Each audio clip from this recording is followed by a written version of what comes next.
So which one is better? V1 or V2?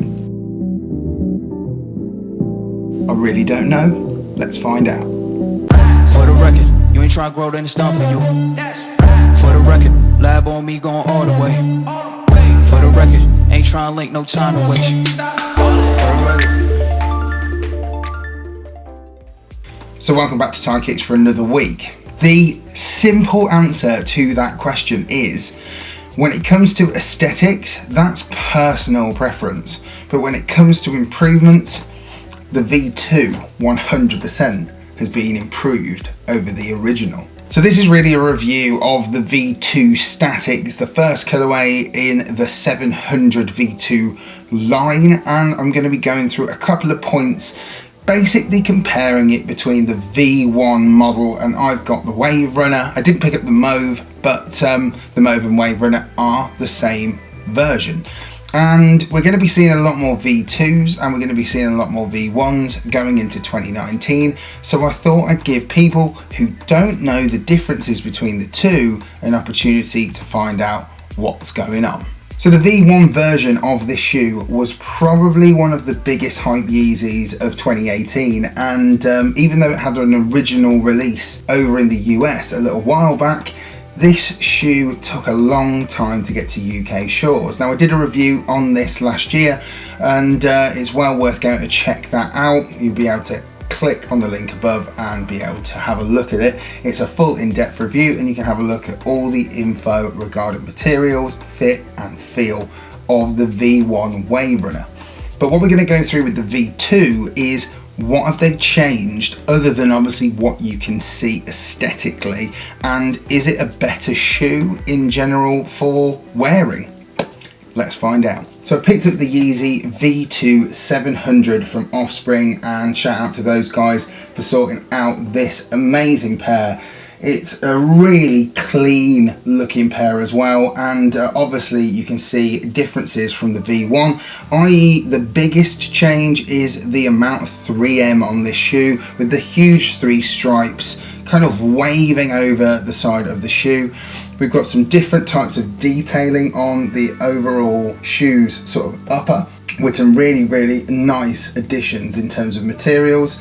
And I would probably say a little bit more premium overall. The shoe's got leather and suede. We've got some really nice combinations of colours of greys and whites and creams going on throughout the whole shoe. It's got a really nice colour scheme running all the way through it. And then that pop of 3M that you get from some of these areas around the toe box at the front and around the sides of the shoe. You can see that there's some serious reflectiveness going on, and it makes its way all the way around to the back of the heel portion of the shoe.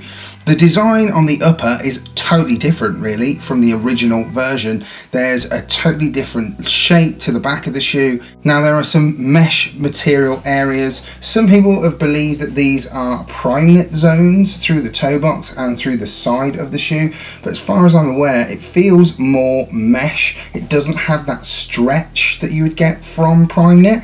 So I believe personally that both the tongue and through the toe box and sides that you've got a rather strong mesh material there. The laces are 3M too. They've got some 3M hits on the laces, and the only thing that remains the same is the sole, where you've got the same design elements on the sole as you did on the original V1, even down to the underside of the shoe has those rather curved cutouts where you can see those boost windows, and the inside of the shoe has a very similar look when you take the insoles out to a Yeezy 350 V2. Let's get on to some of the differences about this shoe when you first wear it compared to the OG. One of the biggest fails about the original Yeezy 700 was its tongue.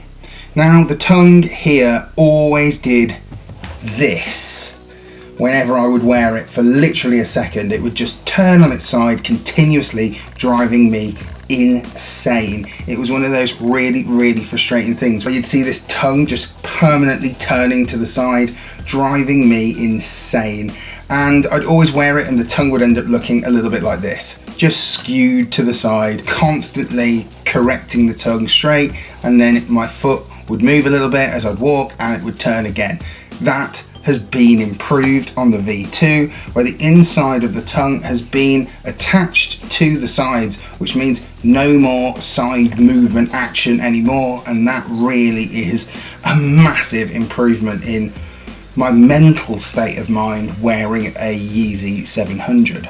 Another major improvement, and this is down to comfort. We all know it's got Boost inside the sole. Both versions have the same sole, and so you would think there wouldn't be any more differences when it comes to cushioning. But actually, when it comes to the Yeezy 700 V2 Static, they now have Ortholite insoles inside, giving you that little bit of extra comfort where you need it throughout the insole, and that sat on top of Boost gives it even more comfort. If you weren't aware that the V1 didn't have Ortholite insoles, I will never complain about the Wave Runner massively, because it is probably one of my favourite shoes in my collection at the moment. In terms of, I have beaten this shoe to death. It's absolutely been road tested to the max. One of the other reasons why I delayed reviewing the V2 Static is I wanted to wear the shoe and tell you how it feels over the space of a few weeks since it launched at the back end of December towards New Year, and the differences in comfort are, to me, with the Ortholite insole, big. I feel like I can wear them longer, I feel like they're more comfortable, I don't feel like I get any arch ache or anything, and I know some of you guys probably never got that with the original version, but this is even better. And as you might have seen in the wild, there are going to be numerous releases of different colorways coming soon. We've seen the black version coming soon, we've seen the inertia version of the V1 coming soon, and there are plenty on their way for 2019. Fit wise, I said the same as I did in my original V1 video, and that is I went half a size up. They fit a little bit snug in the toe box area for me because I'm wide footed. Now, a lot of people who I saw comment said that they stuck to true to size and it worked really well for them. So what I would say to you is, if you're feeling like you want to take the plunge and pay resale for a pair of these, if you're after the Statics particularly, or you're after the Waves, then remember that it's all about personal preference related to your foot size and shape. So if you're wide footed, I personally would go half a size up and give yourself that little bit more room in the toe box.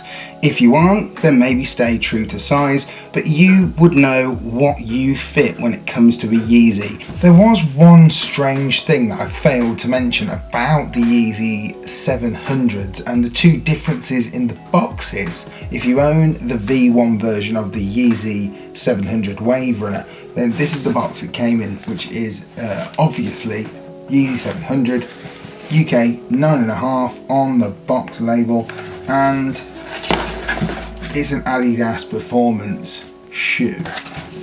But when you put them together, they're a totally different size. The Yeezy Static box is bigger, it's a bit wider, it's a little bit longer as well, I think. I hope you really enjoyed this really brief look at the differences between the Yeezy 700 V1 versus V2, and a very quick review of the Static in general. If you've got any questions, please write them in the comments down below, and don't forget to hit the like button and subscribe. So I think it's about that time that we did an on foot.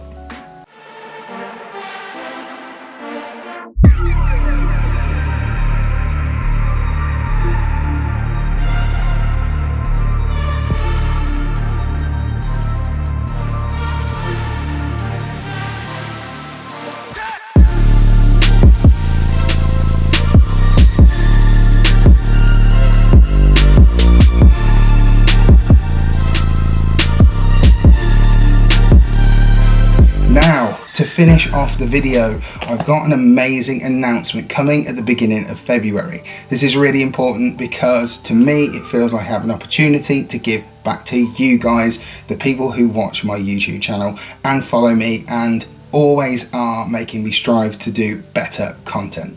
and that is that a couple of weeks ago I did a review on Hex Brand's sneaker duffel bag, and it's an amazing product, and I've really enjoyed using it since doing that review, and I've had a lot of response from you guys saying that you loved it too. Now I have a promotion code that you can go and use, which is in my description down below, and it is TYKIX15, all capital letters, TYKIX 15, if you want to get 15% off Hex Brand's sneaker bags on their website.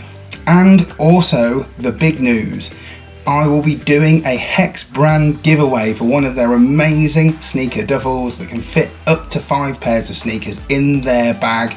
It's an amazing giveaway prize, and it's going to be open to subscribers to TYKIX, and you will also have to follow a couple more instructions. I'll be dropping a video at the beginning of February how to get involved, but what an amazing opportunity for you guys to win one of those absolutely incredible bags worth over £176. I will catch you again for another video, this time next week, and it's going to be a pretty incredible one.